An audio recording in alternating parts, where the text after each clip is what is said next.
बच्चों, आज हम शब्द विचार के बारे में जानेंगे। इसमें जानेंगे कि शब्द किसे कहते हैं, ये कितने प्रकार के होते हैं और हम किस किस रूप में शब्दों का प्रयोग करते हैं। इस सब पर हम विस्तृत रूप से चर्चा करेंगे। बच्चों, इसी क्रम में सबसे पहले जानते हैं कि शब्द किसे कहते हैं। एक या अधिक वर्णों से बनी हुई सार्थक ध्वनि शब्द होती है। वर्ण मतलब अल्फ़ाबेट क, ख, ग, घ, अना, ये सारे क्या होते हैं? हिंदी के वर्ण होते हैं, जिनके मेल से ही क्या बनता है? शब्द बनता है। और शब्दों के माध्यम से ही हम अपने विचार व्यक्त करते हैं तथा सार्थक शब्दों से ही वाक्य का निर्माण होता है, क्योंकि शब्दों को आपस में मिलाकर बोलने से वाक्य का निर्माण होता है, जो हमारे मन के विचारों को स्पष्टता से व्यक्त भी करता है। इसलिए सार्थक शब्दों से ही वाक्य का निर्माण होता है। असार्थक शब्द अगर वो क्रम में ना हो और जिनका कोई अर्थ नहीं निकल रहा हो, वो ना तो शब्द ऐसा होगा जिससे हम अपनी बात को दूसरों तक पहुंचा सकते हैं और ना ही वो वाक्य का निर्माण ही कर पाएंगे। इस बात को हम एक उदाहरण से समझते हैं। र, धन, आ, धन, ज, धन, आ, ये अलग अलग वर्ण हैं। जब इन सब को हमने मिलाया तो एक शब्द बना क्या? राजा। इसी तरह से वर्णों के सार्थक और निश्चित क्रम के मेल से ही शब्दों का निर्माण होता है। बच्चों, शब्दों को हम 4 आधारों पर वर्गीकृत करते हैं। पहला है अर्थ के आधार पर, दूसरा उत्पत्ति के आधार पर, तीसरा रचना के आधार पर, चौथा प्रयोग के आधार पर। आगे हम इन सभी आधारों के विषय में पूर्ण रूप से जानकारी प्राप्त करेंगे। शब्द प्रयोग का सबसे पहला आधार है अर्थ के आधार पर। अर्थ के आधार से तात्पर्य है कि हम शब्दों का प्रयोग किस रूप में करते हैं। इसको भी हम 2 भागों में बांटते हैं। एक होते हैं सार्थक शब्द और दूसरे हैं निरर्थक शब्द। सार्थक शब्द क्या होते हैं, पहले यह समझ लेते हैं। सार्थक शब्द वे शब्द होते हैं जिनका अपना कोई सार्थक अर्थ होता है, कोई मीनिंगफुल वर्ड्स, मतलब सार्थक शब्द कहलाते हैं। जैसे लड़का, मोहिनी, चाय। इन शब्दों को पढ़ने से हम आसानी से पहचान सकते हैं कि हम किसके बारे में बात कर रहे हैं, तो वो शब्द कहलाते हैं सार्थक शब्द। दूसरे हैं निरर्थक शब्द। वे शब्द जिनका अपना कोई अर्थ नहीं होता, हम बस बातचीत में या बोलचाल में बोलते बोलते इन शब्दों का प्रयोग यूं ही कर लेते हैं। जैसे हम बोलते बोलते हाय वाय बोलते हैं, आओ माऊ चाऊ, इस तरह से वर्ड जो बोलते हैं वो क्या कहलाते हैं? निरर्थक शब्द। जिनका अपना कोई अर्थ नहीं होता, वो होते हैं निरर्थक शब्द। शब्दों के वर्गीकरण का दूसरा आधार है उत्पत्ति के आधार पर। उत्पत्ति के आधार का मतलब है कि शब्दों का जो सोर्स है वो क्या है, वो उत्पन्न कहाँ से हुए हैं। देखा जाए तो हिंदी भाषा में हज़ारों शब्द हैं, जिनके स्रोत भी भिन्न भिन्न हैं। मतलब हिंदी में कई शब्द संस्कृत से आए हैं, तो कई शब्द फारसी से व अन्य विदेशी भाषाओं से आए हैं। इस प्रकार उत्पत्ति के आधार पर हम शब्दों को भी 4 भागों में विभक्त करते हैं। पहला है तत्सम शब्द। तत्सम शब्द क्या होते हैं? वे शब्द जो संस्कृत भाषा से बिना रूप बदले हिंदी भाषा में आ गए हैं, वो शब्द कहलाते हैं तत्सम शब्द। जैसे रात्रि, प्रकाश, ग्राम आदि। इसी तरह से दूसरा भेद है इसका तद्भव शब्द। संस्कृत के वे शब्द जो आम बोलचाल से परिवर्तित हो गए हैं तथा प्रचलन में आ गए हैं। जैसे तत्सम शब्द में जो शब्द दिवस था, वो तद्भव में क्या हो गया? दिन। इसी तरह से सूर्य शब्द जो तत्सम में हम क्या बोलते हैं? सूर्य, तो तद्भव में वो अपना रूप परिवर्तित करके हो गया सूरज। इसी तरह से आम्र, तत्सम में आम्र शब्द है जिसे हम तद्भव में क्या बोलते हैं, आम।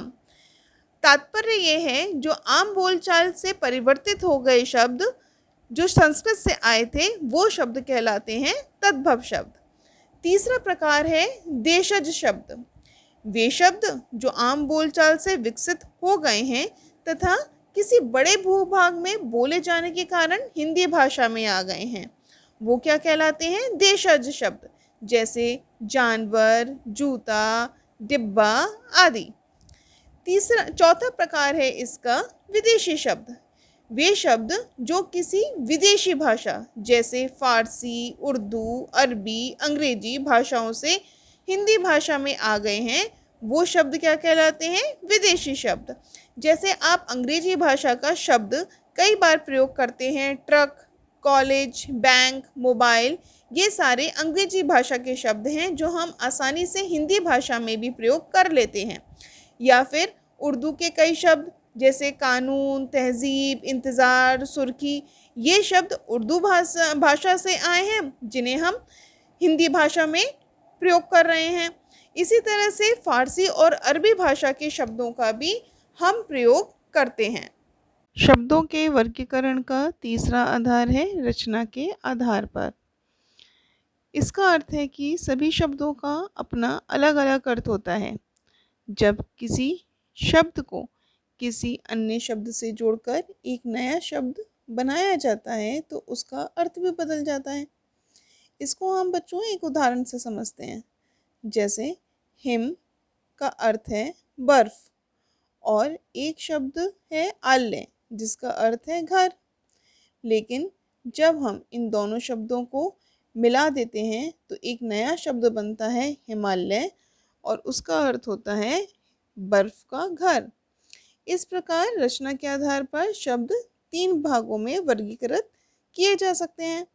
पहला भाग है मूल या ऋण शब्द। वो क्या होते हैं ये समझते हैं। ऐसे शब्द जो परंपरा से विशेष अर्थ के लिए प्रसिद्ध हैं तथा जिनके खंड नहीं किए जा सकते वो कहलाते हैं मूल शब्द या ऋण शब्द, जैसे कुर्सी और नदी। इसी तरह से इसका दूसरा भाग है यौगिक शब्द।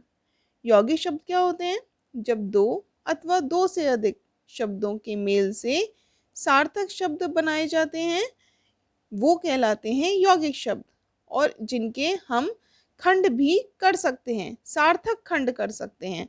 हमने इसलिए कहा कि इसके खंड कर सकते हैं क्योंकि इसमें अभी आपको परिभाषा में बताया था कि ये जो शब्द बनते हैं 2 या 2 से अधिक शब्दों के मेल से बनते हैं।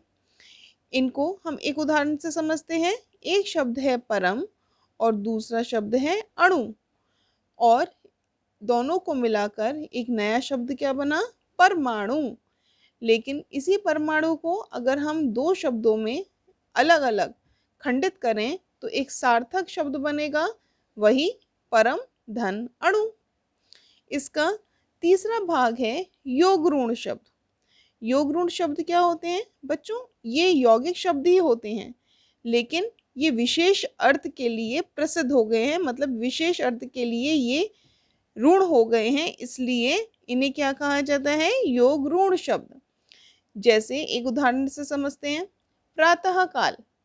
प्रातः काल बोलते ही हमें सुबह का समझ जाते हैं कि हम सुबह की बात कर रहे हैं, लेकिन प्रातः और काल ये 2 अलग अलग शब्द हैं। इन दोनों को मिलाकर हमने एक यौगिक शब्द बनाया है, लेकिन प्रातः काल एक विशेष अर्थ सुबह के लिए ऋण है।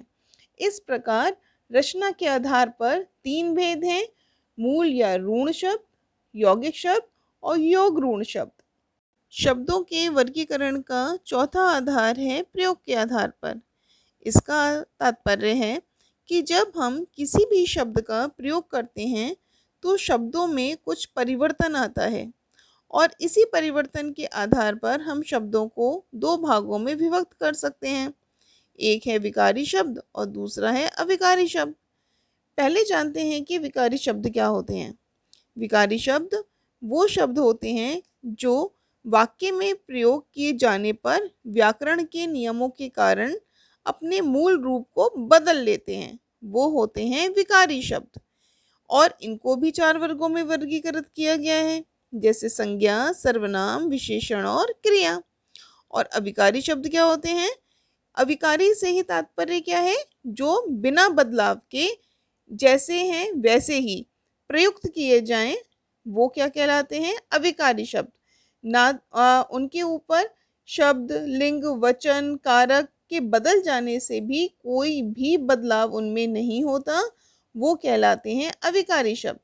इन्हें भी 4 भागों में विभक्त किया गया है। एक है क्रिया विशेषण, दूसरा है संबंध बोधक, तीसरा है समुच्चय बोधक और चौथा है विस्मयादि बोधक। इस प्रकार बच्चों, आप लोगों ने शब्दों की परिभाषा, उसके वर्गीकरण को समझा और जाना।